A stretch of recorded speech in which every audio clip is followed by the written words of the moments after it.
Good morning and welcome to Connecting America on the USA Today streaming channels. I'm Jim Rosenfield alongside Hannah Davis here at the Sunrise Diner this morning. Good morning, Hannah. How are you? Doing fine. Happy to be here. Glad to have you here. Alisyn Camerota has the day off. Much needed long weekend for her, I think, as she sends off her last to college. So she's becoming an empty nester. Oh, wow. Oh, that's big. It's big. So sending love to Alisyn this morning. Exactly, yeah. Any advice? You know, just find some good hobbies and dive deep into it because, you know, it is quiet. It's eerily quiet at first. Yeah. And it's that absence of presence. Yeah. So I feel for her, but I'm sure she's going to be okay. And take that time and feel it. Exactly. Actually feel it. Well, nothing congratulations. wrong with that. Yeah. All right. A lot to get to this morning. Vice President J.D. Vance is going to be hosting the Charlie Kirk Show from the White House today. That's to pay tribute to his slain friend. That will be coming up at noontime today. Last night, a full house at the Kennedy Center to remember Kirk. Arizona Senator Jake Hoffman organized this event, saying 85 members of Congress. There were also Trump administration officials and other dignitaries there. We're going to take you to D.C. coming up in a few minutes for a recap of that memorial. And adding to this, several NFL teams held tributes to Charlie Kirk on Sunday, seeing this on social media last night. The league left the decision to the individual clubs to make what they want to do. You can listen to the chants at the Jets game. Let's take a listen. Charlie, Charlie, Charlie, Charlie, Charlie, Charlie. Again, really showing the impact of this story, seeing this, on the NFL fields.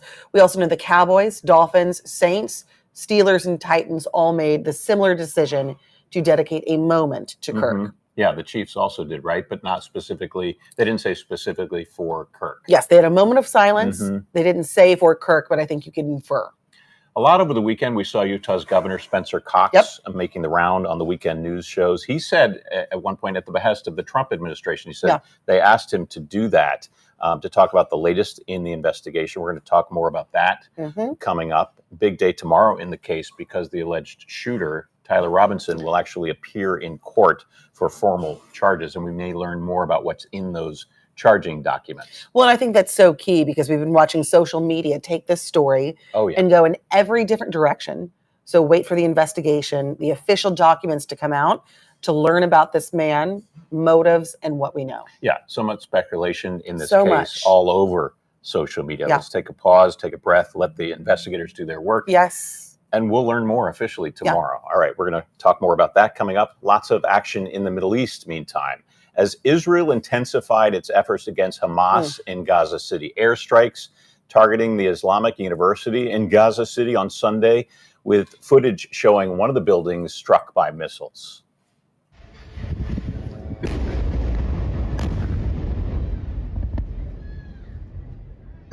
Example of Israel ramping up these attacks against northern Gaza, telling 1 million Gaza City residents to evacuate the city.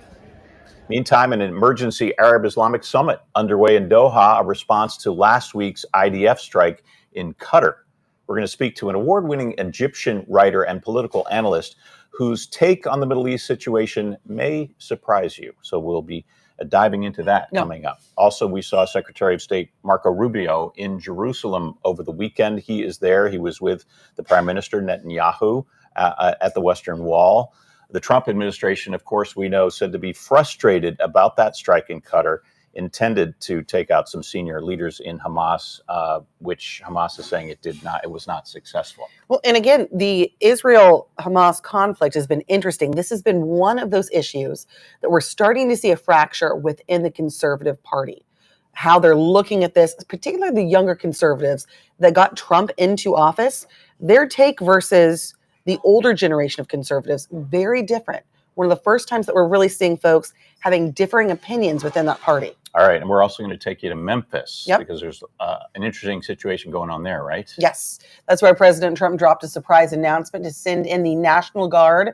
All of the talk has been about sending troops into Chicago, of course, but now Trump is his sight on Memphis, which has a reputation of a very high crime city.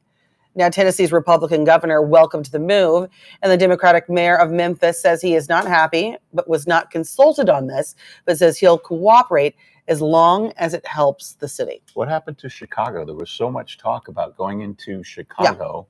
But that was problematic because we know the governor and the mayor of Chicago both said, no, thank you. No, thank you. We don't want you here. Yeah. It raises legal questions.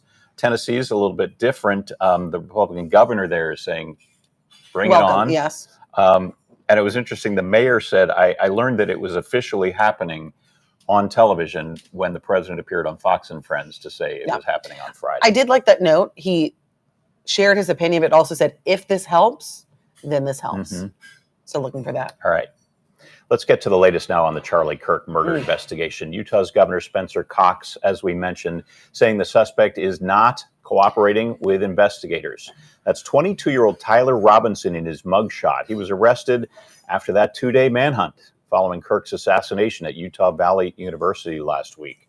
Governor Cox said on Meet the Press that Robinson grew up in a conservative family, but shifted toward far-left ideology and internet subcultures. He also said that Tyler was living with a transgender partner who is cooperating with law enforcement, denies any knowledge of the plot. The governor confirmed that he does not seem to have been involved.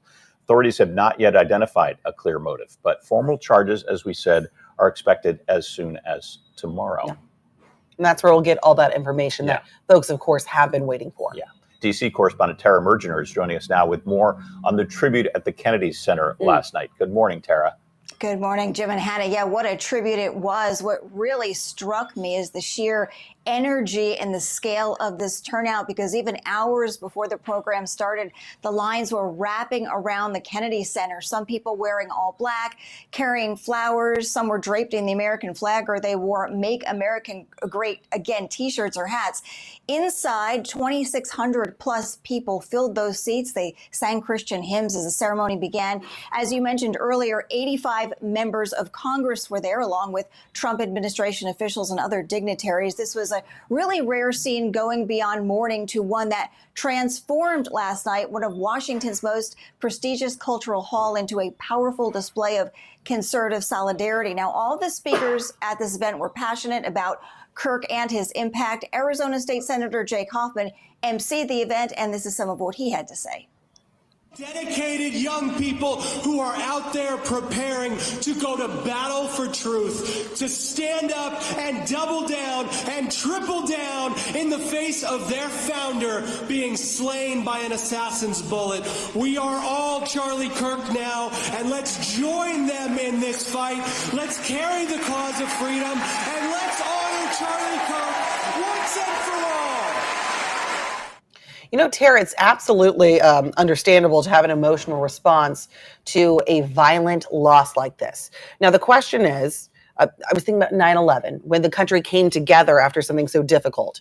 Were there any messages of unity saying, hey, can this be the moment that wakes us all up, no matter the affiliation, kind of a sobering moment of coming together? Was that addressed in any way? I think it was addressed, definitely. I think most of the event was certainly focused around Charlie Kirk and his legacy and, you know, certainly coming together. This was mostly, I would say, a message of conservative solidarity. There were a number of other events, vigils across the country, too. There were some issues at those where there were some disruptions at the memorials, but certainly that is the goal. We know that House Speaker Mike Johnson spoke among other Trump officials. What were some of their specific messages to those who decided to turn out for that memorial? Well, certainly. Well, as you said, senior administration officials, including White House Press Secretary Caroline Leavitt, she was there, and the Secretary of Health Human Services, Robert F. Kennedy, they led those tributes. Kennedy delivered a moving speech praising Kirk's courage, his conviction, and his impact on young conservatives. His emotional words paid tribute again to Kirk's legacy and influence, and it marked one of the most powerful moments of this memorial. Now, Leavitt praised Kirk as a tireless advocate for his faith, free speech, and conservative values on America's campuses, and framing the death not just as a loss for his family and friends, but for the entire conservative movement. Now, she also reinforced the theme that the vigil was as much about recommitting to his mission as it was about mourning his loss. And you mentioned House Speaker Mike Johnson. He drew one of the loudest ovations of the night and praised Kirk for contributing more to the free marketplace of ideas in the last 100 years and urged others to live with that same boldness. Again, there's been such an emotional response to this. Do you know anything about the plans for the memorial that's coming up next week? Yeah, absolutely. That is going to be on September 21st. That is a Sunday at State Farm Stadium in Glendale, Arizona. It is expected to draw tens of thousands, and it's going to reflect his national influence again among young conservatives. President Trump and other high-profile figures will be there, of course, and Vice President J.D. Vance already accompanied Kirk's casket from Utah, highlighting the event's political significance. Now, Turning Point USA is framing this memorial as building a legacy and remembering Charlie Kirk, emphasizing both, again, his life and his mission on campuses and in the broader conservative movement. Tara Mergener, thanks for joining us from the nation's capital. thank you. We appreciate it. So more to look forward to coming up next week, and the president said he will be there. Yes. Yeah. You talked about the impact of social media and how this sort of played out almost in real time, Yep. and some of those disturbing images that we're seeing. It's the disturbing images. We were talking about this last week. You have the ability to see two people die on camera and what that's doing to society, and also playing into, again, that emotional response. And emotion is understandable in a case like this. And when you say two people, you're referring also to the attack Of course. on the Yeah. Ukrainian immigrant Yes. in Charlotte. Yeah. Yeah. And I think the question is, what does that do to the public's mind? Having access to this, grieving is necessary, reflection is necessary. At a certain point, though, is there a dwelling when we're looking at images like this, as opposed to a moving forward of saying, how can we do better? You almost have to edit yourself. I mean, I was finding I was doing that. Yeah. It's all out there. You can see everything if you look, do a deep dive. And I just, I skipped over Yeah. many of the images. Question, how do you make that decision for you on what to see and what not to see? Because I think all of us watching this, we have to make the decision for ourselves. There's some voice in my head that says, I don't need to see this. Yeah. I know what happened. Yes. I don't need to see this as a journalist. I want to take in information, Yep. but I don't need to see the graphic images. I did see one of the graphic moments from the Kirk Yep. assassination. It was from a wide shot, and I felt that was enough. I got the point. Yeah. All right. Absolutely. Yeah. And that assassination, as we said, went viral within minutes. A lot of young people saw the graphic video as it spread unfiltered across social media. And coming up in the next hour on Connecting America, best-selling author and mom influencer Jordan Reed will join us with some advice for parents in this new era of uncensored videos spreading quickly on social media. All right, let's take a look at the coast-to-coast weather now with AccuWeather meteorologist Alex De Silva. Happy Monday, Alex. Any big headlines we need to know about? Well, a couple of things. First of all, look how dry it's been across portions of the Northeast. These are the percentages from normal. So you can see places like Pittsburgh, Philadelphia, even New York City have been well below average since August 1st. Unfortunately, that's not good news if you want to go out and do some leaf peeping, especially in portions of the Northeast. A lot of dry conditions probably mean that the colors might be a little bit on more of the duller side this year. I grew up in New England, and there's nothing better than seeing the great colors across northern portions of New England. But like I said, some of those leaves might drop a little bit early this year because of those drought situations. The other big story we're following, looks like there's going to be some pretty heavy rain across portions of the mid-Atlantic and Outer Banks areas. Looks like it's going to be a non-tropical area of low pressure moving into the Outer Banks later on tonight or tomorrow morning. Pretty heavy rain across portions of eastern North Carolina and Virginia. What's happening in the tropics? Any action out there that we need to worry about? Yeah, again, we've just passed the climatological peak of the hurricane season, which was September 10th. So we still have a long way to go. And what are we tracking right now? Two different areas, two tropical waves coming across the Atlantic right now. This first one, we have a high risk of development. It should stay north of the islands, but we're going to have to watch things in Bermuda as it looks like it's going to turn out to sea.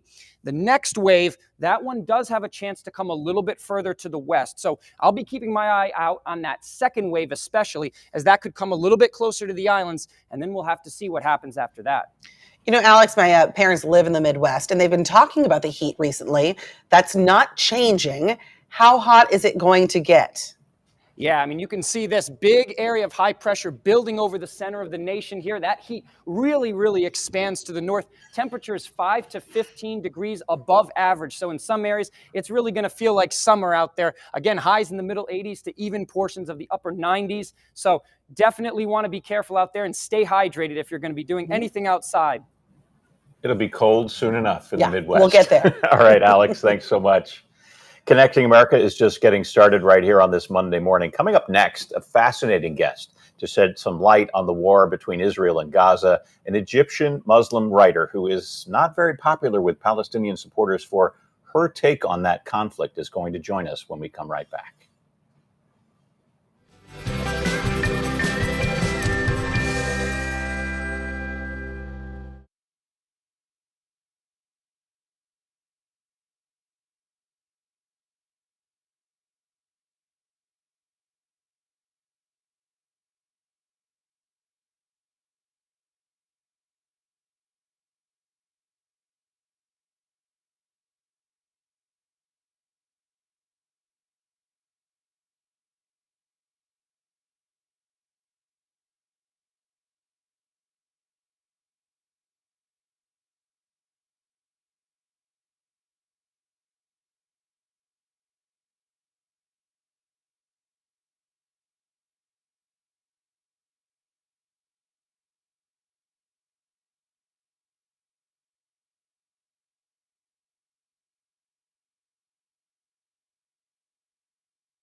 Welcome back to Connecting America. We're joined by Mark Bonamo here at the table. Happy Monday. Good weekend. Good morning, Mark. Excellent weekend. A wonderful weekend where, with my newly marital bliss, I did the dishes. I took the socks off the floor. Oh. Everything's okay. Love you, honey. Good How long man. is that going to last? As long as I want domestic peace and stability. Okay. Hopefully forever. You're a good husband. Would you rather be right or be happy? That's the question you have to ask every single morning. The answer is happy. Oh, wisdom this morning. Wisdom. I like this. Finally. Finally. Mhm. We just got there. Took me long enough. Hey, as long as you get there, it's Exactly. fine. Yeah. You said new marital bliss. How long is I've this? only been married since December. Oh, Got congratulations. married 2 days after Christmas. Congratulations. Thank you very much. All Good right. time. We got married at Sacred Heart Cathedral in Newark, one of the most beautiful churches on the East Coast. I highly recommend you go. Okay, I'm going to check that out. Please do. All right, let's check out what's going on in the world. Yep, a lot. A lot going on. Turning to the Middle East, Secretary of State Marco Rubio visited Jerusalem over the weekend with Israeli Prime Minister Benjamin Netanyahu. This as the IDF ramped up attacks on Gaza City. There's Secretary Rubio at the Western Wall, placing a note there in the wall. Netanyahu said Secretary Rubio's visit is a testament to the strength of the Israeli-American alliance. He said it's as strong as durable, in his words, as the stones in the Western Wall that Secretary Rubio touched there. We saw that on video. U.S. support, though, we know, for Israel, topic of discussion at the Emergency Arab Islamic Summit underway this morning in Qatar. That summit being hosted in Doha, and it was sparked by that Israeli attack on Hamas leaders in Qatar. Qatar's prime minister said the airstrikes threatened to derail the peace talks Qatar has been mediating between Hamas and Israel. So let's bring in Dalia Zadia, an Egyptian award-winning writer and Middle East expert. She is currently in D.C. as a senior fellow at the Jerusalem Center for Security and Foreign Affairs. Good morning. Thank you so much for joining us. Good morning, Hannah, Jem, and Mark. I'm very happy to be with you this morning. So to begin with, can you set the stage for us? What's the story? What's happening right now and the relevance? So right now we are in a situation that puts the Middle East on edge. Israel have launched a strike on Qatar a few days ago. That by all means, of course, according to the international law and everything, if we look from outside, it looks like an aggression on a state that didn't do anything to Israel. But when we look closer, we realize, we will understand the reasons why Israel had to do this. Qatar for so long has been hosting Hamas leaders. Hamas is the same organization that launched the October 7 attack on Israel 2 years ago, that's still holding Israeli hostages in tunnels until today. And not only hosting, Qatar has also been breeding these terrorists, funding them, emboldening them politically on the international level or in the international media, and dedicating its media machine to whitewash them even after the October 7 attack. So right now, Arab countries had to react to the attack that looked like an aggression once again. First, by going to the UN Security Council a few days ago, and today holding a high-level summit, Arab summit, where Arab and Islamic summit, where about 50 countries from majority Arab and majority Muslim countries will be attending, mainly to condemn Israel. Do you think these diplomatic leaders see the conflict differently than those in the Arab street? Oh, of course. Actually, in the Arab street in general is very sympathetic with the idea of hating Israel. I wouldn't say sympathetic with the Palestinian cause, the so-called Palestinian cause, and I say so-called because it has different meanings to different people. So they are very sympathetic with anything that's against Israel, and it has to do with a history of political and ideological accumulations that primed the mainstream Arab audience to that. The leaders in the Arab world, the Arab diplomat, the Arab leaders play it differently. They see this issue of fighting against Israel, or the collective Arab stance against Israel, as a means to distract their own people from their domestic problems, economic problems, political problems, and so on. So yes, they see it differently, but we can say they are playing the same chords. When it comes to condemning Israel, hating Israel, projecting all types of anti-Semitic rhetoric against Israel. We know this evacuation of Gaza City is very problematic. Gazans wondering, where do I go? They've moved around so often. Question being, could other Arab countries be doing more to help the situation in Gaza? This is a very good question, Jem, actually. And I would answer this first as an Egyptian myself. I hate to see my own homeland, home country, Egypt, refusing to take the Gazan refugees. I think it's a moral obligation on Egypt to take the Gazans who are suffering from war, who are being bombed from the skies, and Hamas actually are using them as human shields, while the Hamas militants are hiding in the tunnels and purposefully letting them die in large numbers so they can use their blood as a fuel for legitimacy for Hamas in the world. Egypt, as the direct neighbor of Gaza, and the country actually that holds the door that can lead the Gazans out and give them a chance to flee this war, they refuse to take them in.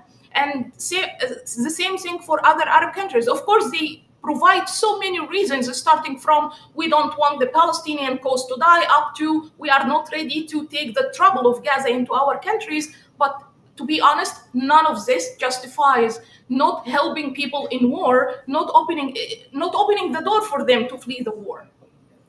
You know, we were discussing this earlier, and we're starting to see in the last 6 months more and more people being critical of Israel in this conflict and really just going after Gaza time and time again with these bombs. What we're seeing recently, the worldview, not for everyone, but many people are starting to change how they're viewing this conflict. Do you think Israel can shift that public perception? What's your take on that? Look, first of all, we have to agree that war is ugly, of course. The war that's happening in Gaza is very ugly. The scenes of people dying in war is not acceptable. And we pray that this war ends sooner than later. But we have also to open our eyes to the fact that these people are not dying because the war is happening, which in my opinion is a very legitimate war. Hamas committed a terrorist crime on October 7 that if it was committed in any other country, this country would just simply do the same thing as Israel did. And until today, Hamas still holds Israeli hostages. And it's the duty of the Israeli military and government to do everything they can to release their hostages, including through war. But the issue is that, unfortunately, these terrorists, Hamas terrorists, they have a huge media machine behind them, mainly sponsored by Qatar, and they keep whitewashing them. They distract people from the fact that it's not Israel that started this war, it's Hamas, and it's not Israel that is endangering the lives of the people in Gaza, but Hamas is. And then actually it also has to do with international politics.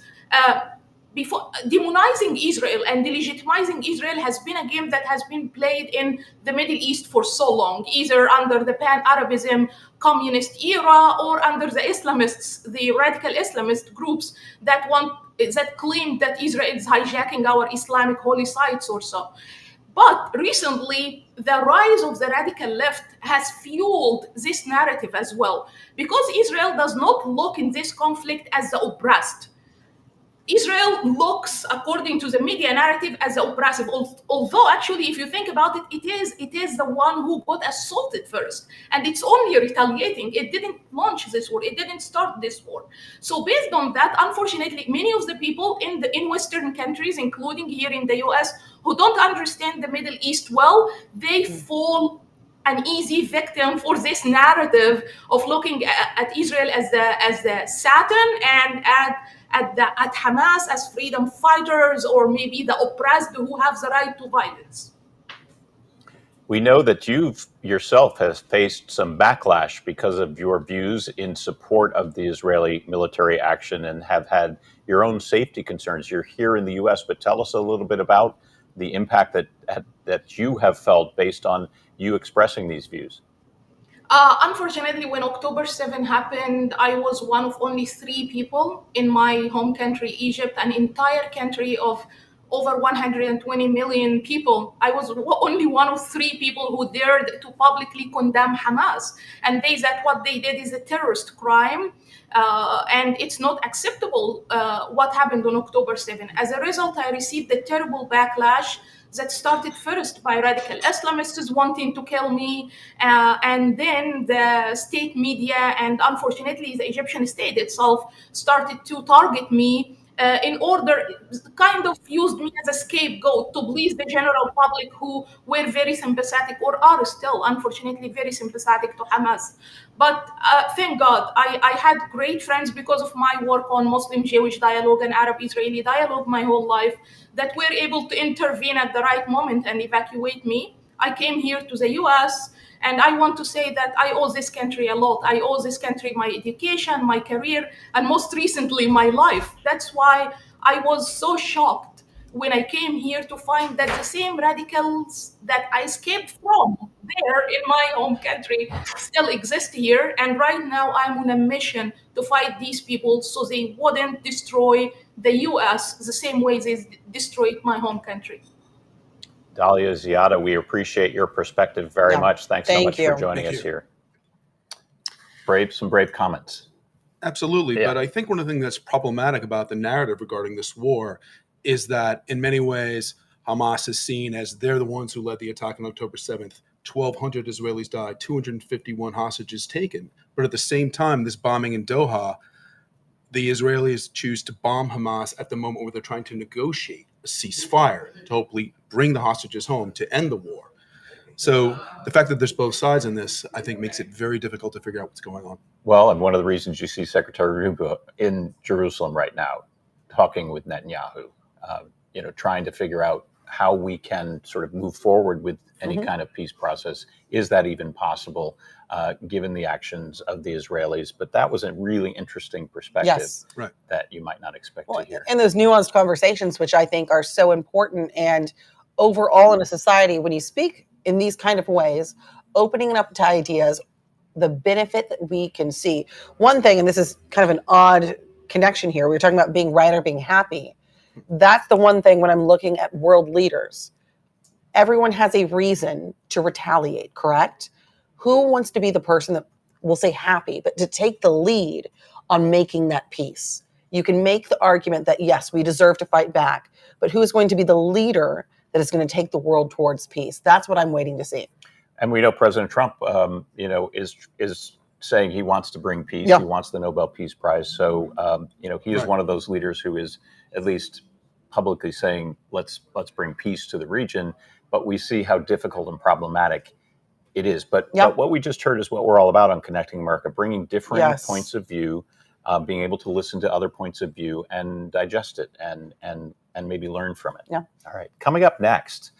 Can you imagine driving an hour to a hospital because no one else will take your insurance?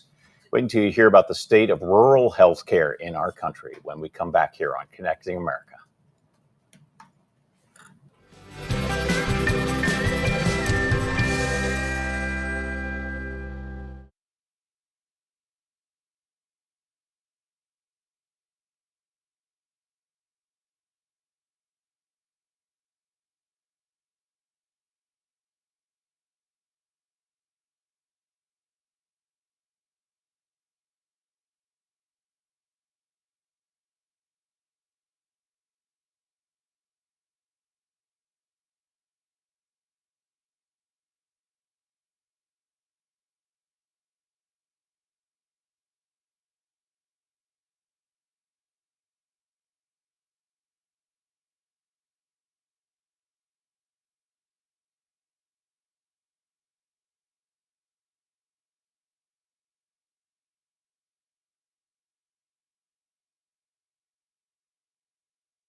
Welcome back to Connecting America, coming to you from the Sunrise Diner in Roselle Park, New Jersey. We are dishing the top stories from around the country. Hannah, we know you were just recently on a flight. Yeah, we went last night for the show, and as I was waiting to take off, I got an email from the producers that we were going to cover the story, which when you hear it, you'll know that this was not the email I wanted to hear. No. So some shocking news for pilots and flight attendants. A new report says the group is actually at high risk of breathing toxic fumes on board the flight, resulting in possible brain and nerve damage. So the Wall Street Journal says the airlines have filed thousands of reports with the FAA since 2010. This has been ongoing, citing toxic air from engine systems that push unfiltered air into the cabins. One jet flight attendant told the Journal she suffered traumatic brain injuries and permanent nerve damage after exposure. So serious. The story also mentions a retired pilot who died from cancer linked to chemical exposure.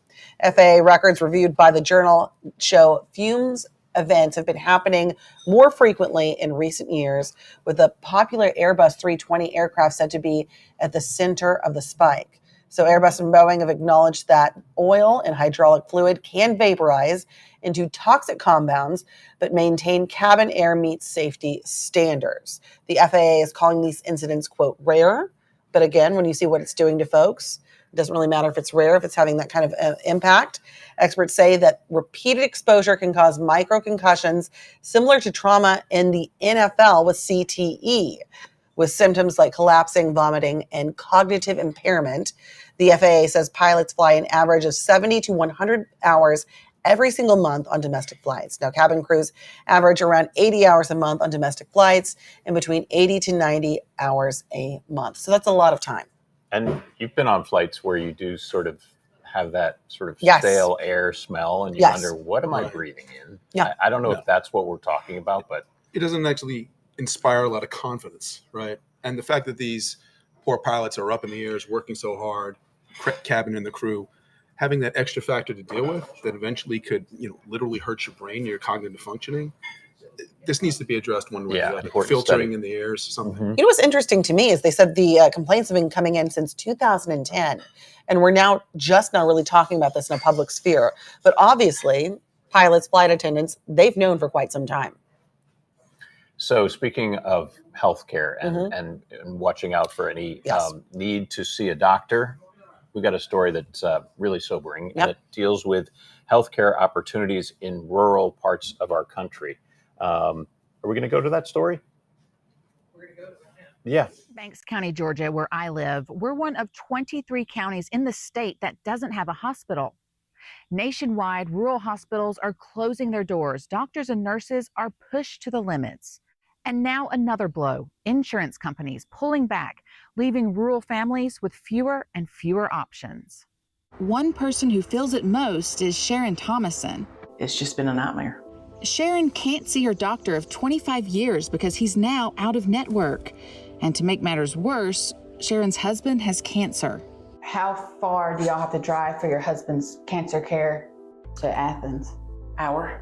You hear people say all the time, you got to choose between medication or something to eat. We're there, and I never thought I'd be there. It costs more to deliver health care in rural communities because of the smaller number of patients served relative to the fixed cost of services. In May of 2023, Sharon's family, along with thousands of others here in Georgia, including my own, received this letter in the mail from the Northeast Georgia Health System, telling us that our health insurance, United Healthcare, one of the largest insurance providers in the country, is no longer accepted at their hospitals or urgent care centers. Because United Healthcare and the Northeast Georgia Health System can't come to terms on a new contract. We've had to change treatment plans, doctors, and everything in the last few months in the middle of treatment. Describe this whole experience in one word. Devastating. According to the United States Census Bureau, 12% of rural residents under the age of 65 don't even have health insurance. In rural Georgia, I'm Chris Knight. Yeah, you're dealing with a health crisis. The last thing you want to have to worry about, obviously, is changing insurance companies or whether you have insurance coverage. I mean, that's just a nightmare. You know, out of all of the issues, I would say this is the one that gets me the most angry, the most riled up. When you need help, when it's life and death, just like you were saying, you shouldn't be having all of these changes, having to deal with insurance and navigate that. I just feel for these folks, especially in these rural communities. And you talk about a disenfranchised group, this is only adding to that. And compounding that anger, there's already going to be a lot of cuts in Medicaid. Yes. So there's already further cuts to medical care, compounded with what's happening with insurance. That type of undercurrent in major parts of America can't help what we talk about here on Connecting America, that type of civil discourse. You know, I actually saw a story, this was somewhat connected, but a couple who had been married for over 40 years actually divorced. So she would not be saddled with his medical bills if he were to lose his life. They stayed together, but legally divorced on paper. And when people are making those kind of decisions, I think we can find a better way, right? Something's wrong with that. Yes. If you have to do that, Yeah. go to those lengths. All right. Coming up after a break, we're going to be talking about something that's, rising prices, something we don't like hearing about. No, sorry, guys. Especially when it comes to your car. So we'll be right back.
Welcome back. Car prices have never been higher. You're now paying an average of around $50,000 and coughing up an average of $745 in monthly payments. That's according to a new report by the Consumer Federation of America.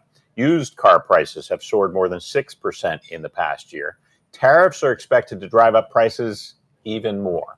Americans owe more than $1.6 trillion in auto debt. Repossessions, they're at the highest level since 2009. Wow. They've gone up 43% over the past 3 years. Personal financial expert Bobby Rebell is joining us now.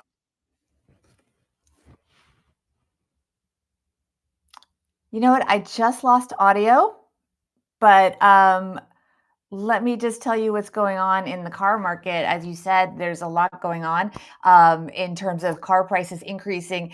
You mentioned the average car payment also, so that's in the $700 range. About 1 in 5 people are paying around $1,000 a month. So it is getting to be a very concerning situation, especially with interest rates and tariffs and inflation. So there's a lot going on that has Americans falling short when it comes to their car payments. And then we see delinquencies on the rise. Bobby, can you hear us now? Now I just can hear you. Yes. Oh, good. We're glad you're connected It's the with Monday us. morning gremlins. Exactly. We can deal with that. We hear so much about interest rates. How can a consumer avoid being taken advantage of when it comes to loans? So this is so important, and I'm so glad that you brought it up. A lot of people think it's better to just pay cash. Dealers don't want to hear that. They want to give you a loan because this is where a lot of dealers make their money. Consumers are really smart these days. They know that they can go online and they can figure out what the dealer paid for the car. So we focus so much on negotiating the price of the car, and we can talk about the out-of-door price, which is something different too.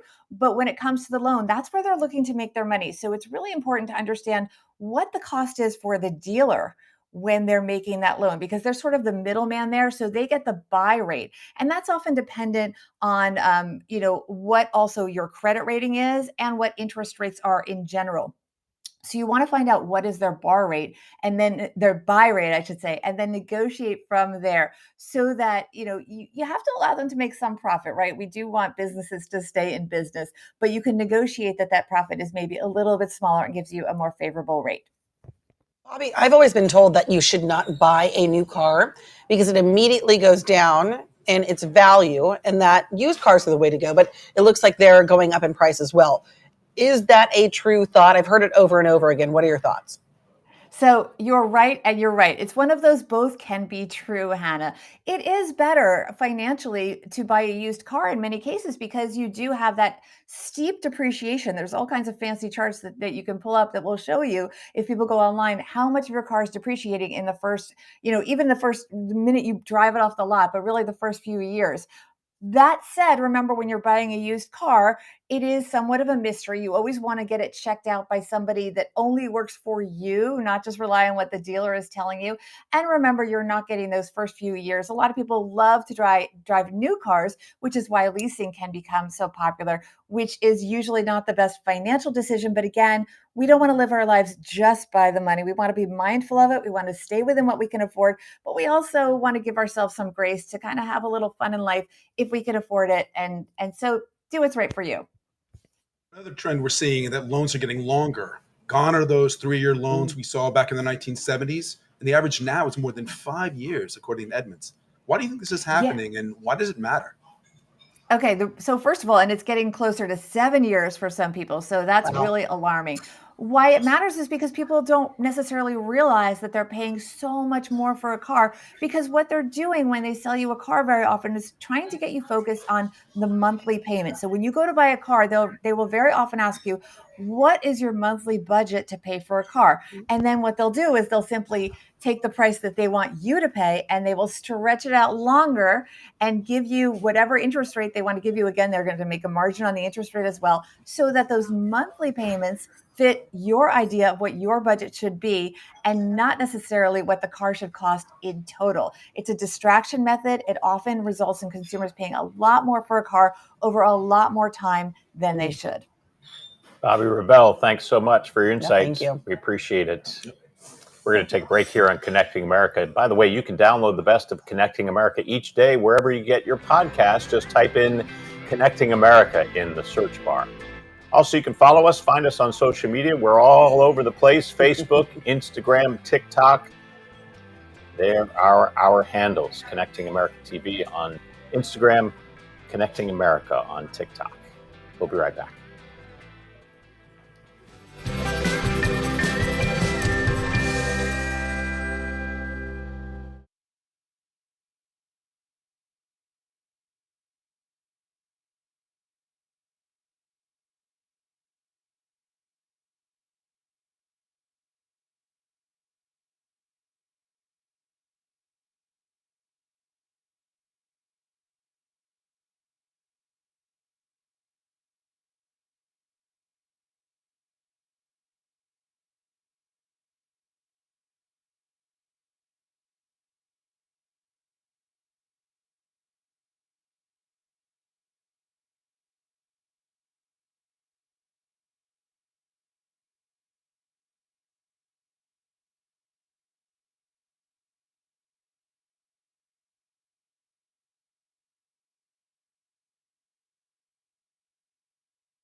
The views expressed in this program are those of the speakers and do not necessarily reflect the views of USA Today or its affiliates.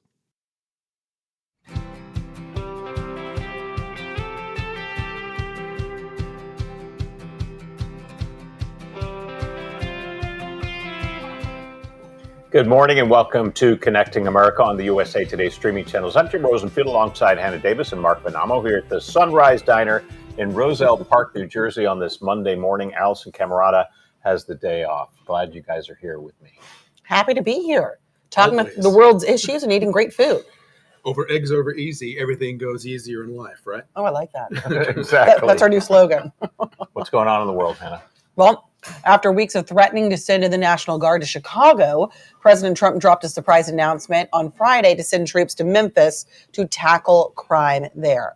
Now, Tennessee's Republican governor welcomed this move, but the mayor, Paul Young, says no one asked his administration what the city needed. You know, this was interesting. On Saturday, the mayor said he found out about President Trump's plan, that it was a done deal watching television. Yep. He knew it was under consideration. He had heard that from the governor earlier in the week, but the confirmation came by watching television. He didn't actually get a phone call.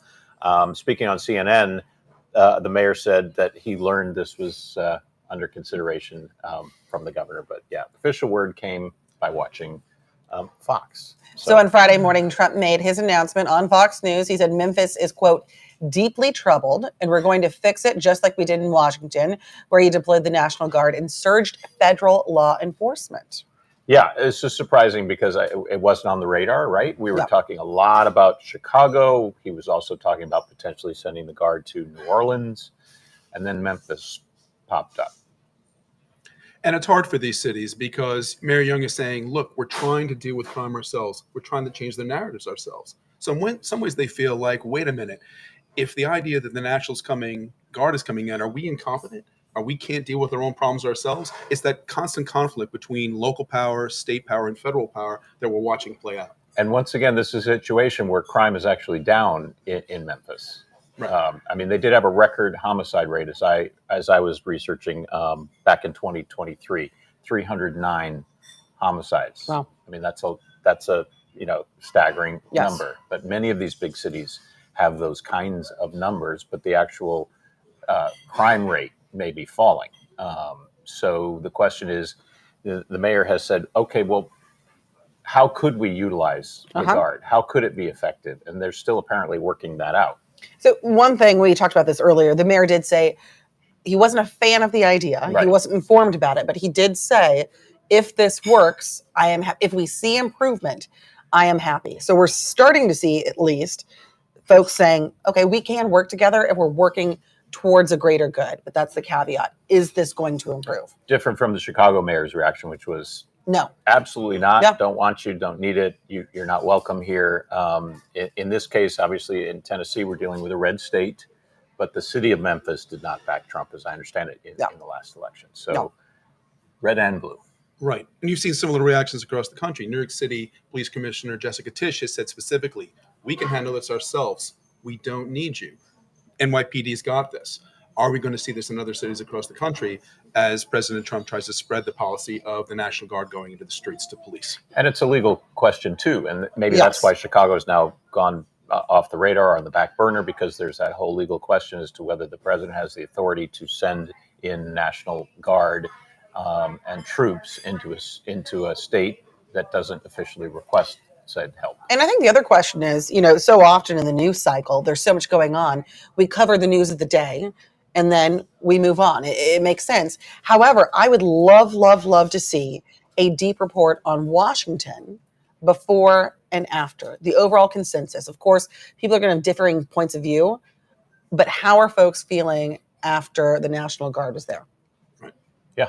And the mayor sort of softened her stance in D.C. and saying, initially objecting to the idea, but then coming around.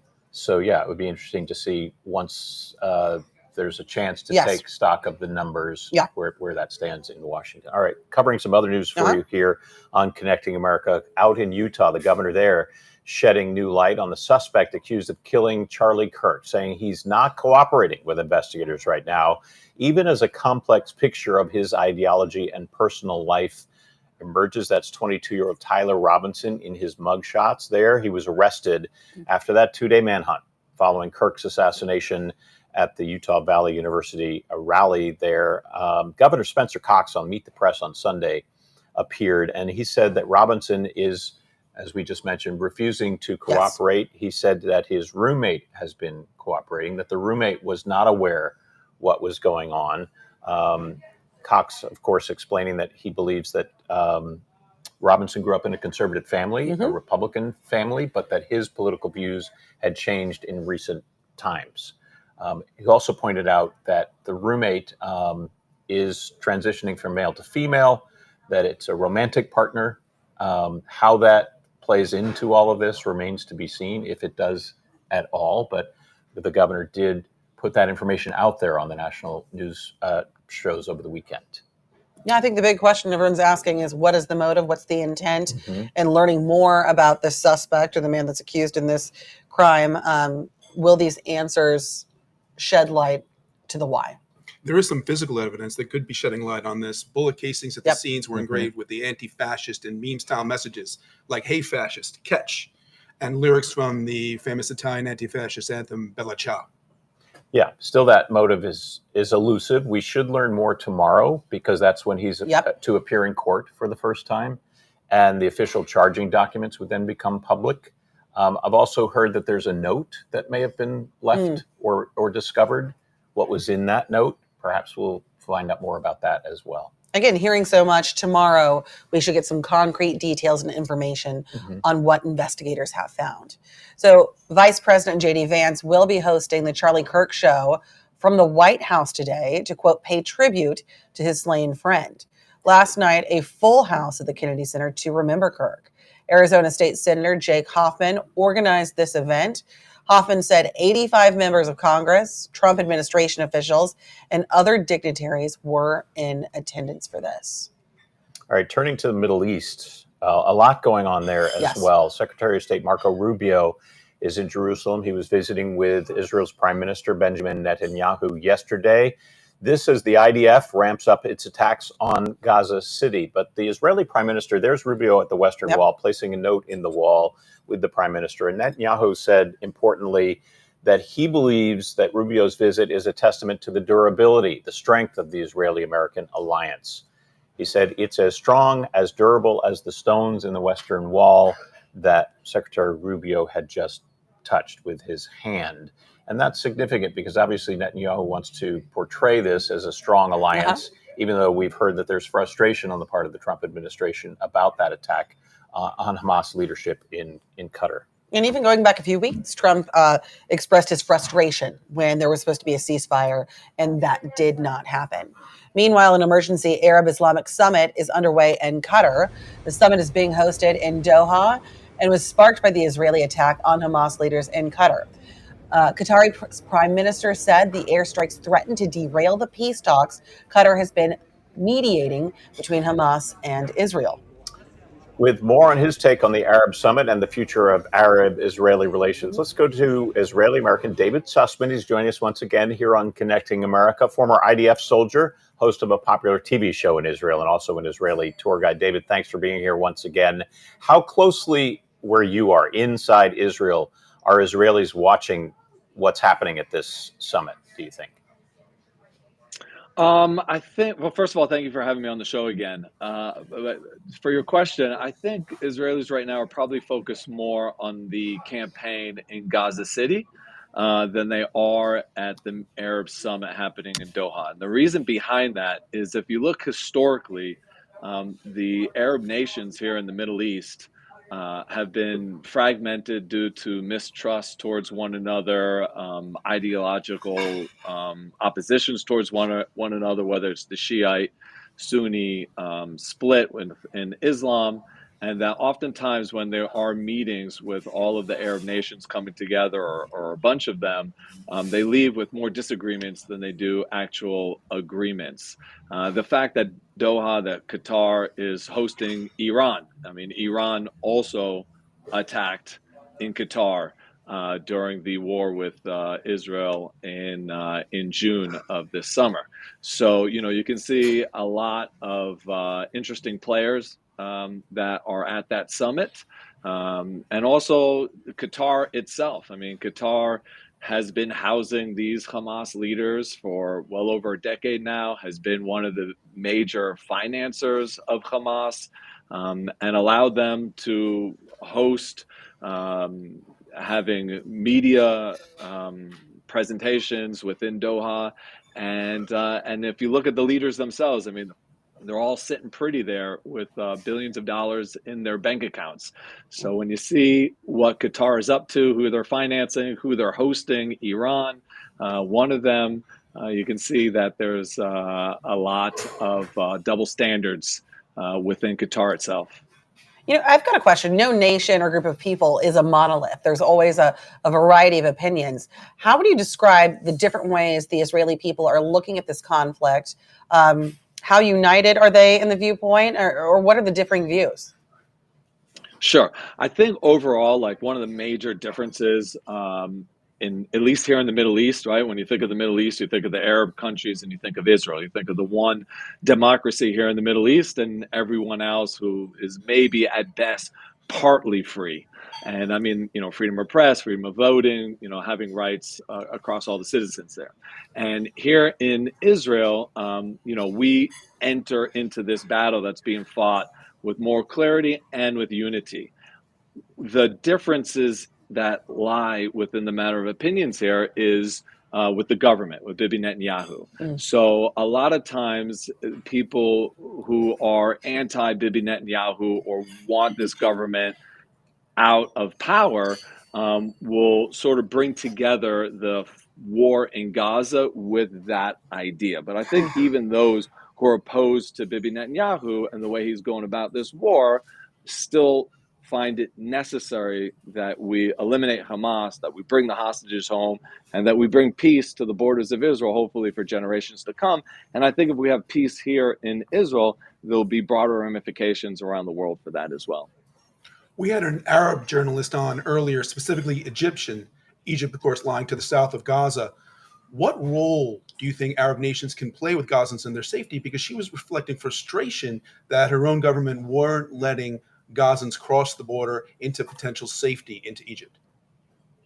Yeah, I'm glad that you mentioned that. A lot of people don't realize that, Gaza has a border with Egypt, right? It's not only Israel, there's also a border there with Egypt. And Egypt has a much larger barrier, fortification, wall that separates Gaza from Egypt, preventing anybody who's fleeing for safety to be able to go into what's really a barren land. We're talking about the Sinai Peninsula. We're not talking about Egypt proper if we want to, over across the Suez Canal. But if you're looking at the Sinai Peninsula, I mean, it's a very arid land that could easily build some type of area where the people of Gaza could be safe during this conflict that Israel is engaging with Hamas. Why they refuse to do that, I really have no idea. And I'm happy to see that there's an Egyptian journalist who's actually speaking out against their government and saying, why are we not doing more? Because that is a great question. Why are they not doing more?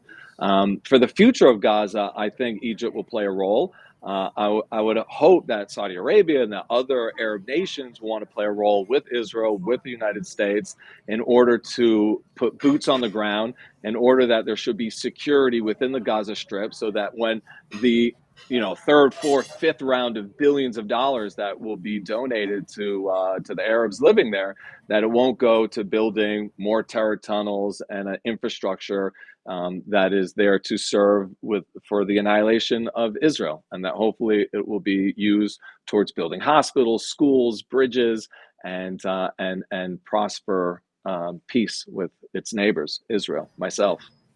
David, any thoughts on what Israel needs to do to perhaps win back support from world leaders who are concerned that this conflict is affecting Gazans who are not aligned with Hamas, non-terrorists, but fomenting a hatred against Israel for the humanitarian suffering that they're dealing with? Yeah, that's a very complex question.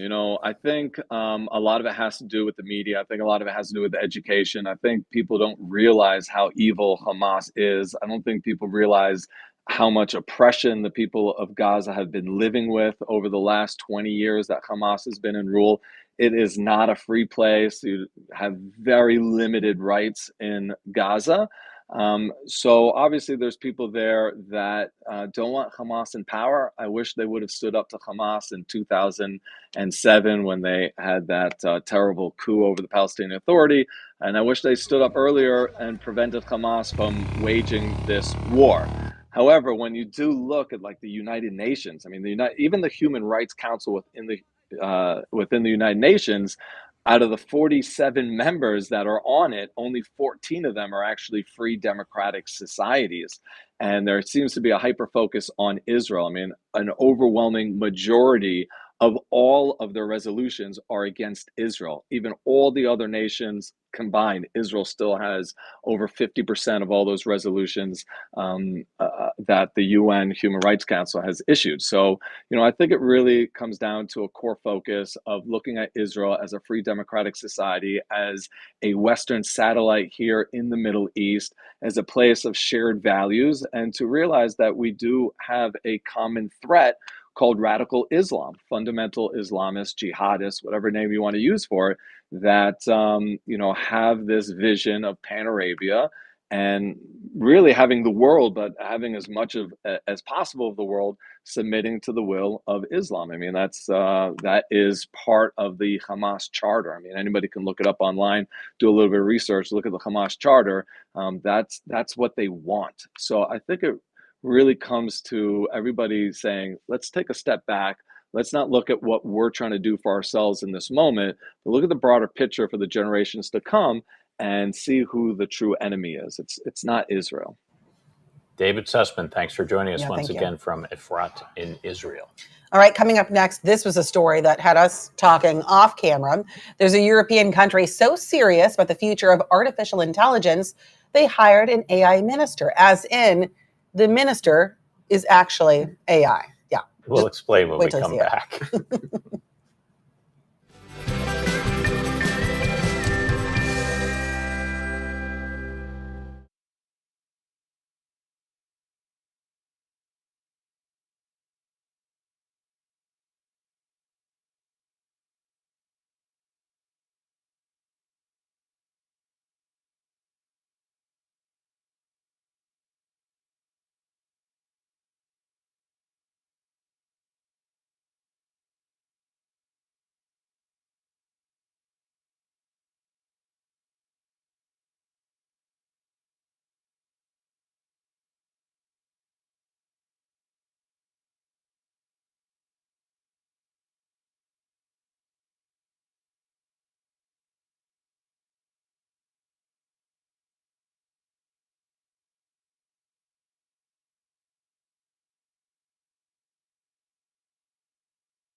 Welcome back to Connecting America on this Monday morning in Roselle Park, New Jersey. Glad you're with us. It's been a while since we checked in with Adam. Have you met Adam yet? I have not, but I've heard legend of him, yes. He's a little stiff, but that's because he's AI. Oh, okay. And he's our AI correspondent. Adam doesn't just cover AI, as we said. He is the real deal. Here he is with today's report.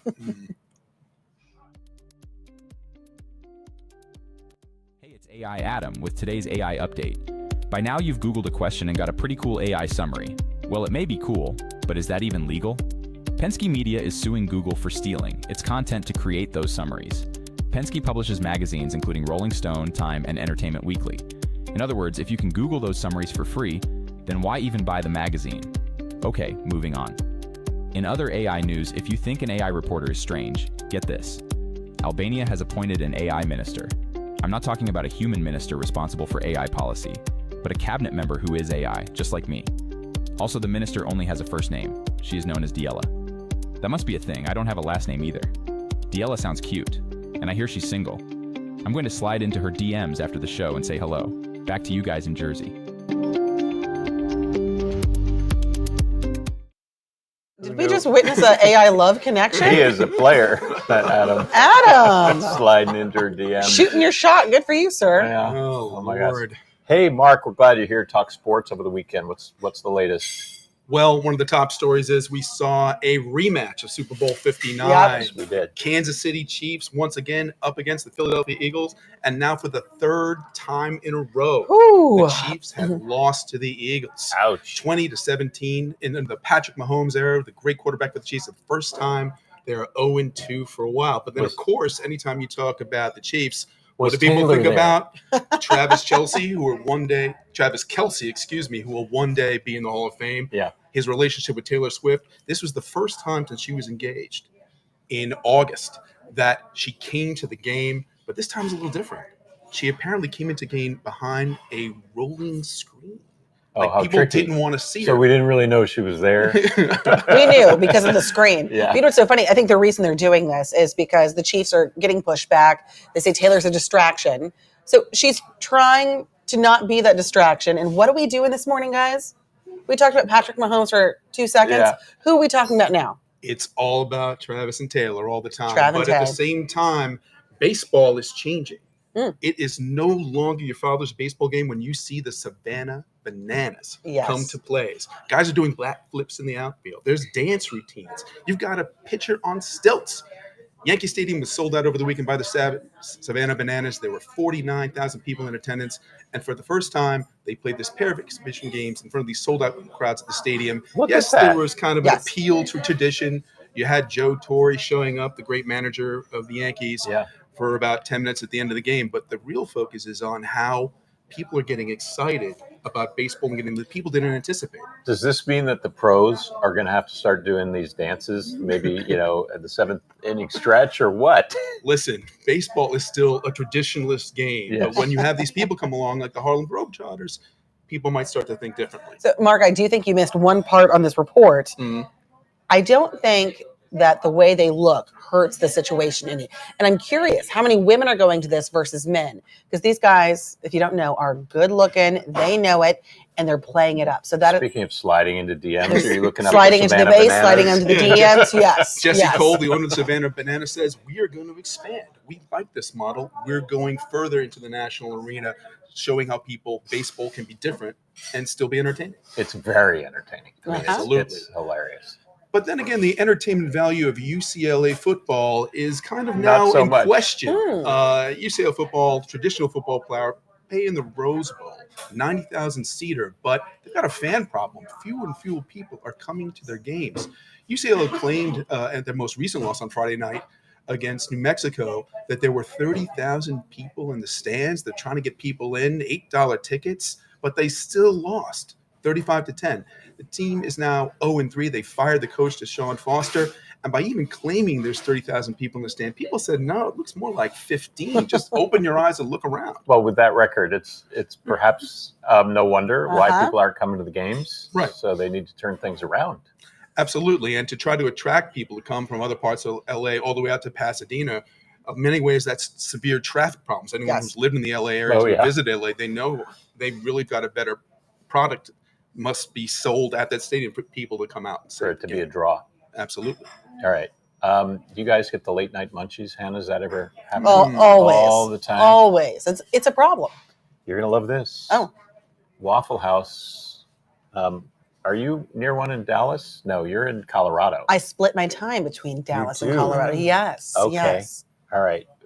If there's a Waffle House near you, we've got some good news. Okay. Because it now delivers for the first time ever. Oh. You can use their app, their website, or DoorDash. Oh, it's a good one. This is all-night delivery from 9 p.m. to 8 a.m.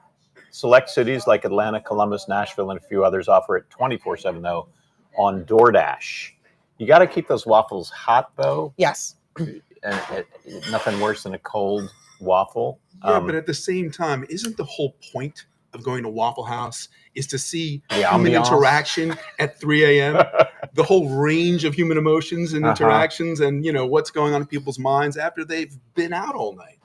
It's the experience. And also, to your point, you want that waffle fresh. Waffles, pancakes, they do not travel well. I mean, I think a lot of folks that are ordering at this hour, Maybe they don't care so much. I think they might not care so much. All right. Yeah. All right, now connecting America's fitness correspondent after you've had all those waffles, Jenna Wolf, thank goodness she's here to demonstrate a little workout you can do without even leaving the house. Oh, hi. What a great way to start my day, right? When it comes to the morning routine, if you know, you know. And if you don't, you should know. I have 5 non-negotiables. The first one, make my bed. Everyone says it. Set the tone. Make sure you gave yourself a little pride. Way to start the day off right. I also never snooze. They say you snooze, you lose. I think it's because they don't want me to sleep too long. Let's go and brush our teeth. 2 minutes, right? Let's work on balance. Shoulders back, core tight. 1 minute and 1 minute with each leg up. I work on balance everywhere, every day. But now right off the bat, I've started with a little bit of that good core work. Next up, we're going to go make some coffee. It's cute to make a little coffee in the morning.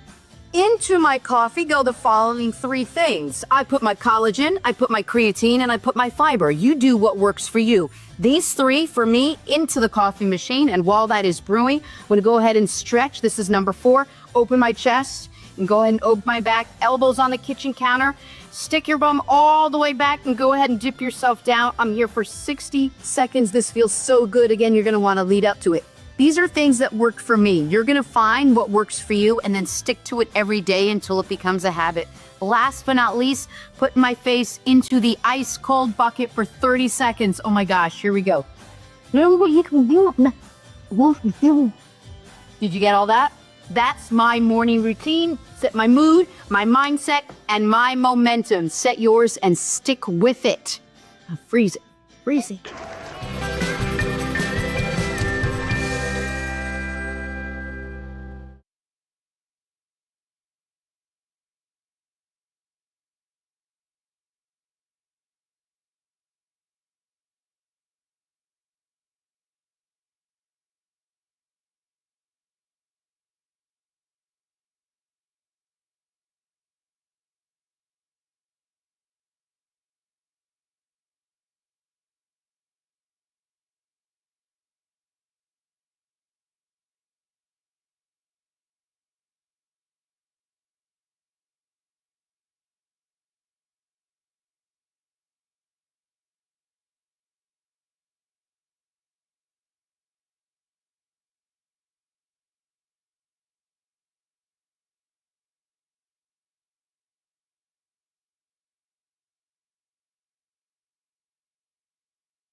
Welcome back to Connecting America here from the Sunrise Diner, Roselle Park, New Jersey on this Monday morning. Glad to have all of you here with us this morning. Hannah in from Colorado. Alisyn Camerota is taking the day off. Mark Bonamo here as well at the table. Did you all have a good weekend? Absolutely. You know, it's this time of year in New Jersey, people call it the special shore summer, a time of year where all these people, they've been bombarded with tourists all year round. But for those Gets quiet, all summer, those 2 weeks where the weather's still beautiful and there's no people. And it's all yours. Absolutely. It's kind of the same in Colorado. The trails can feel like a jam-packed highway, but recently, because quieter, folks are going back to school, right, the locals have it back. You're alone on the trail with your thoughts. Yeah, which could be a good or bad thing. No, I think it'd be a good thing. I love a little peace and quiet. I do too. A little exercise at the same time. All right, checking out what's going on in our world. Out in Ohio, a councilman there is saying he and his family are now in hiding after his social media post about conservative activist Charlie Kirk's killing sparked hundreds of threats. This was a post that was shared by libs of TikTok, and Councilman John Impellizzeri wrote in part on social media, "The world's a better place now that he's gone." That right there prompted calls on social media for him to resign. Impellizzeri told USA Today he's gotten more than 500 threats since that post. Federal officials advised him, leave your home for your own safety. And he now says he's fearing for his life and is in hiding with his family. You know, I was talking to a good friend. She works in sales, and one of her clients, it was an owner of a business, posted something a bit similar. That business has been shut down. It has received thousands of one-star reviews, and also, to that point, threats. So whether this rhetoric is right or wrong, you have to think about the real-world consequences.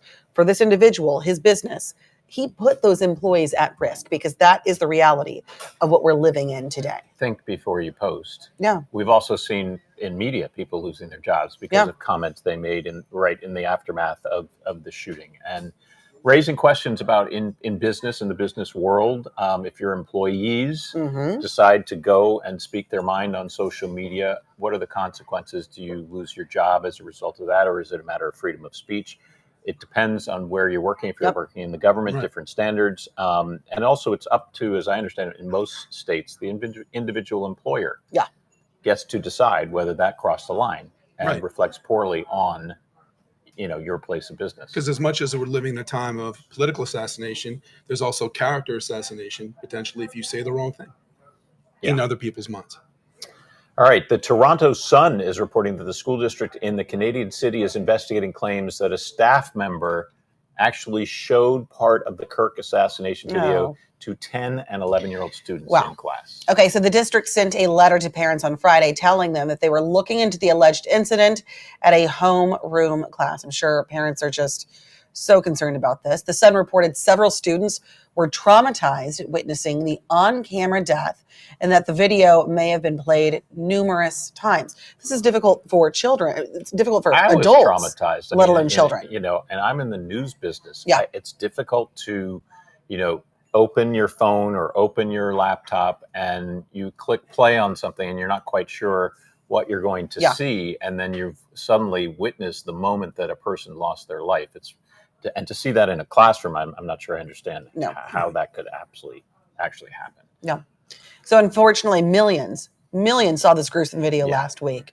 And multiple videos of Kirk's shooting appeared within minutes on TikTok, Instagram, and X. You really could not avoid it. Within hours, the video had been viewed over 40 million times. That's within hours.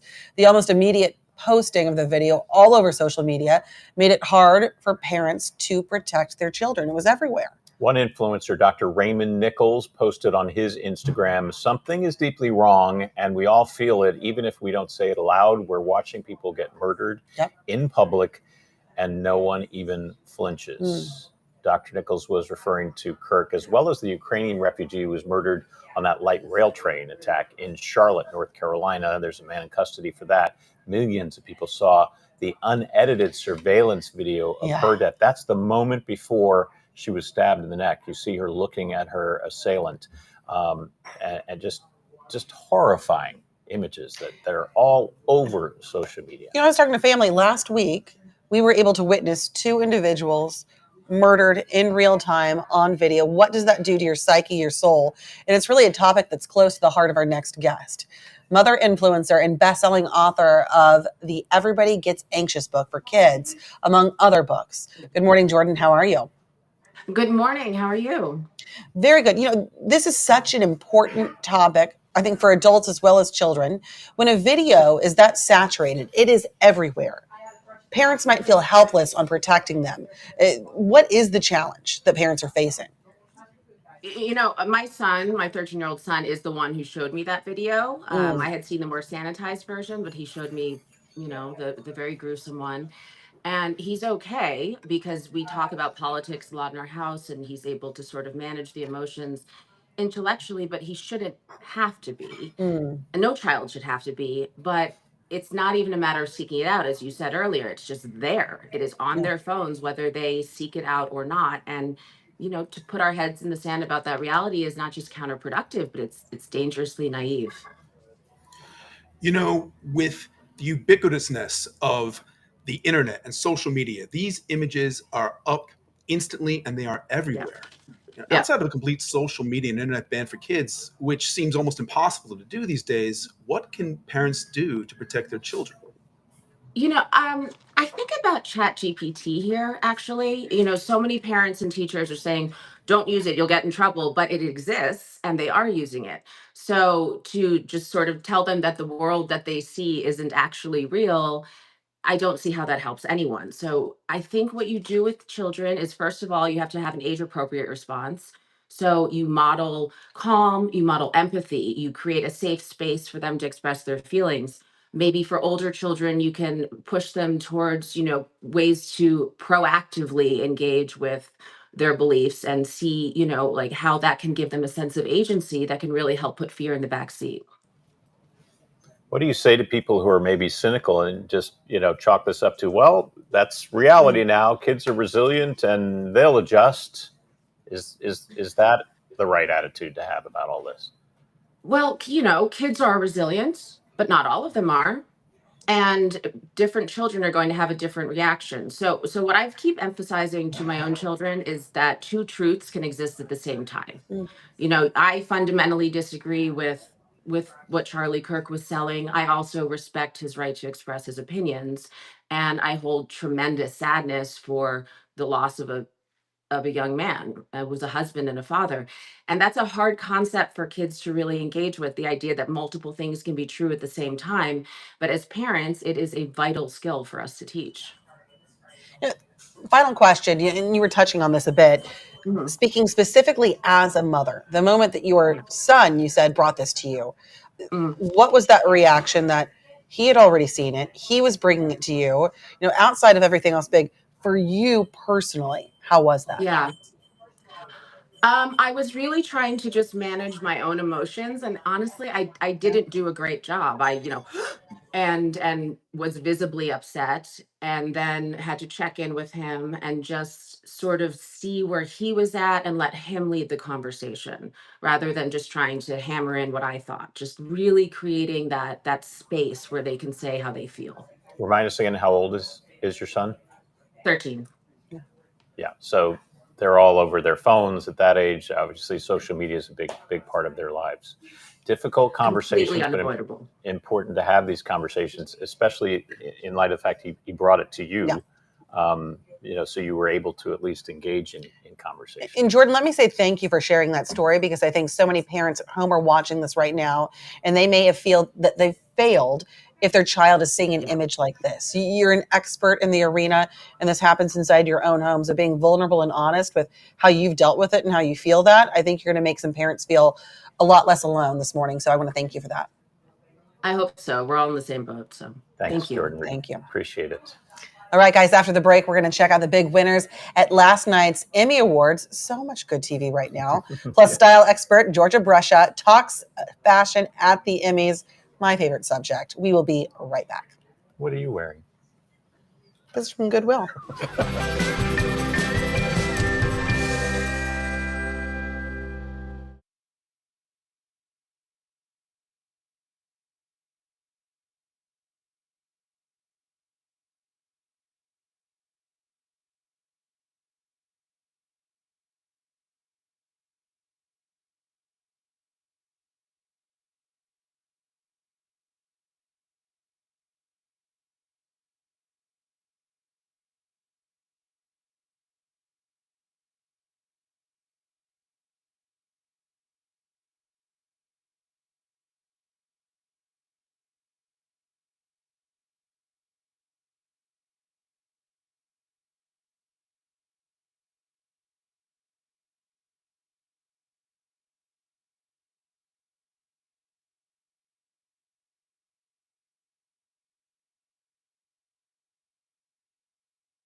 Welcome back to Sunrise Diner here in Roselle Park, New Jersey on this Monday morning. We love talking Emmys and fashion, such a big deal ahead of the start of the show on the red carpet. And I asked you who you were wearing as a joke, and you said Goodwill, and you said, I'm serious. I'm serious. Yes, I got this at the Goodwill. Our producer to the side said, okay, we're talking about this at the top of the hour. Yes. Explain. So I MC their fundraisers every single year, and I always find an outfit from Goodwill. I found a Diane von Furstenberg dress that would have been $600. I think I got it for $14. Absolutely stunning. $14, not $1,400. Very good. Thank you for the clarification there. But really good stuff, guys. And I'm also trying to do this whole thing where I'm not buying new. We'll see how much I can stick to that. But used items, kind of help the world. You can find some good stuff. What about rental? That's a big thing. Rent the runway? Yeah. I've never done that. Okay. Because the clothes are so expensive, and I drink coffee and I spill it. So it just then you own it. Then I own it, and my bank account can't handle it. Yeah, so I haven't gone that route. I wonder if any of the stars do that at the Emmys. I don't think they have to, because the designers want their it's advertising. They hand it over. Although there was a couple times where I think a star wore a dress twice, and everyone was praising them, but then they got backlash for saying you're being praised for a pretty basic thing that you wore something twice. And the important thing is the awards, right? The recognition of hard work that was just part of a great season. Because there's so much good TV right now. You know what cleaned up? Tell us. The studio. Yes, and you said you love this one, right? Absolutely, yeah. That was Apple TV's Plus's big winner. Oh, they're doing great right now. The studio and Severance also big as well. The Seth Rogen show, the studio won 13 awards. That's a record for a new comedy series, including Best Comedy Series. ABC Network's The Pit won Best Drama Series, with Noah Wyle winning his first Emmy for lead actor in a drama. The Apple TV show Severance also getting some big wins for lead actress Britt Lauer and Trammell Tillman for Best Supporting Actor in a Drama Series. Tillman became the first Black man to win in that category. Really big quick, smiles right there quickly for him. On that one, he thanked his mom, and everyone loved that. And she moment. Was there with him. It was so special. Yeah, and a touching farewell for The Late Show with Stephen Colbert. It won Best Talk Series after that show was famously canceled, got prolonged standing ovations. And Colbert, I loved what he said about if you're feeling like the world is bringing you down or the elevator is going down, press a higher floor. And, something like that. I'm paraphrasing Wiley. He also said, if anybody's looking to hire, he's on the market now. So, of course, the humor back in there. So we were saying this earlier, the Emmys are not just about who takes home the trophies. On the red carpet, celebrities turn it into a night of high fashion. I'm always texting my mom on the side what we think, what's good, what's bad, what's really bad. They're also setting new trends and sometimes making headlines for what they wore more than what they won. With more on that, we are joined by our style expert and author, George Brescia. Good morning, George. How are you? I'm good. Thanks for having me, Hannah. I really appreciate it. Of course. My first question, do you have the text messages going throughout the show with friends and family giving your takes? What does that look like? My phone is still cooling down. It was so hot last night. Yes. Okay, that sounds right. Who stood out to you as best dressed of the night, George? Well, first of all, Selena Gomez was absolutely gorgeous last night. She's giving us old Hollywood glamour. That red is so beautiful and so impactful. And that was a huge trend that we saw last night. Lots of red dresses. So pretty. And then I have to say that Cate Blanchett, I mean, she always gets it right. So gorgeous in Giorgio Armani. This was Giorgio Armani's last collection that he did before he passed away. So, there was a lot of heartfelt feelings. But she looked so sexy and so beautiful. It's backless, it's velvet, and then she has that chain, silver chain on it. And then another one that stuck out for me last night that looked so beautiful was Hannah Enbinder. And, what's really great about this is that she also won for Best Supporting Actress in the show Hacks, which I actually love, with Jean Smart. And Jean also won last night. This is Louis Vuitton. We saw a lot of shine on the carpet last night. This is all black and white sequins, silver sequins, that one shoulder, asymmetrical, beautiful hair, beautiful makeup, so beautiful and so different than what she does in the show. Yeah.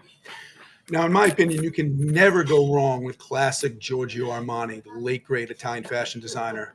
But at the same time, Mark, who knew?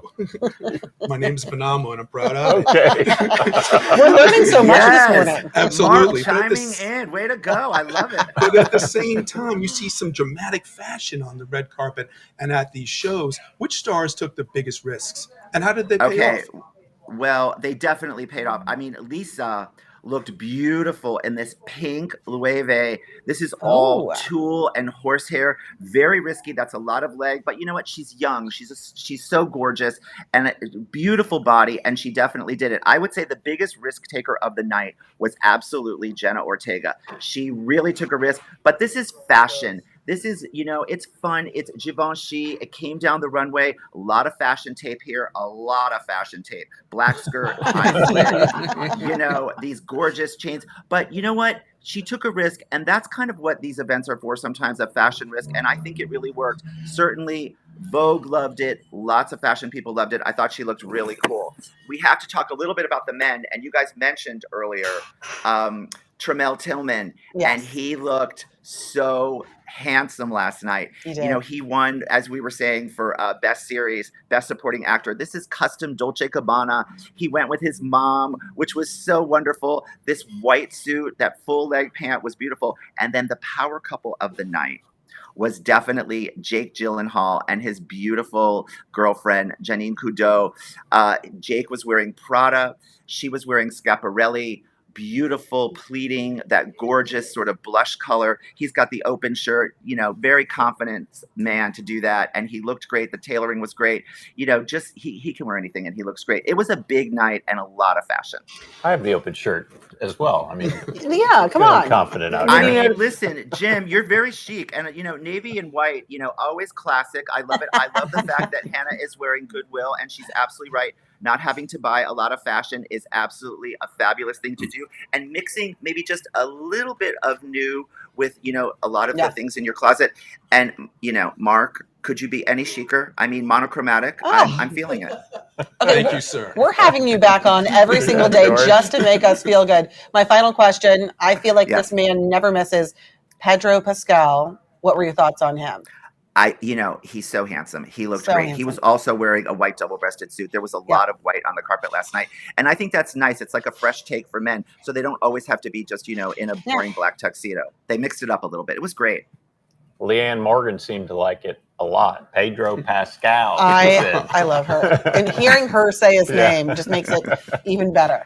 She's fabulous. She's so funny. Oh, thanks so you guys. Much. Thanks for having me. I wish I was back anytime. With you. Thank you. Thanks so much. Thanks. All right, let's check out our national diner of the day. We're going to head to Martinsburg in West Virginia for today's national diner of the day. Check out the Old Country Diner in Martinsburg, West Virginia. This Panhandle Diner is a favorite of locals for its comfort food, but people are going to travel there for some of their fried chicken specials. Oh, that's my favorite. Beside breakfast staples, the diner's homemade pies and warm cobblers. Another reason people keep coming back. Look at that. Oh, the meringue. Yeah. Don't try to go there, by the way, Hannah, on Sunday or Monday, because they're open Tuesday to Saturday for breakfast, lunch, and dinner. Okay, I like that. Trish is back with us. Good morning. Happy Monday. Good Happy morning. Monday. Look at that smile. You are bringing the happiness. Always. Yeah, always. I like that answer. Server extraordinaire here at the Sunrise Diner. How was your weekend? Anything good happening? Yeah, we went to that party at Nomahegan Park, which is the local park by Union County College. A friend of mine throws it every year. It was the 50th anniversary of his high school graduation. It's catered by Hoboken Eddie. Live music, face painting for the children, relay races, and piñatas. Did you get your face painted or not? I couldn't find the face painting lady before we left. But you were looking? I totally was. I'm guessing maybe you would have had maybe some whiskers. Oh, absolutely. If they give you a good cat, I'll take it. For those of you who don't know, Trish is mom to 29 cats at home. In the house, plus the colony outside. Oh, yeah. I can't forget about the colony. So the total number comes to... Well, that's hard to say because outside cats don't necessarily always stay. Male cats roam about 3 miles from their home, and then female cats usually roam about 1 mile from their central location. So yeah, we have outdoor shelters. They're all vetted. They've been trap, neuter, released, and I'm what's known as a registered colony caretaker, which means that I provide the shelters on the property for them, and we feed them or get them medical care when they need it. I know I shouldn't be surprised by this. I'm not surprised. I just like to, honor greatness when I see it. Even when you told us about the party, this was like a rundown report, and now telling us about cat colonies. I learned so much. You hit those points, you landed them. I mean, you could work for any major network. Oh, right. Well, who's hiring? You and Stephen Colbert. Oh, okay, putting sounds out good. the same word.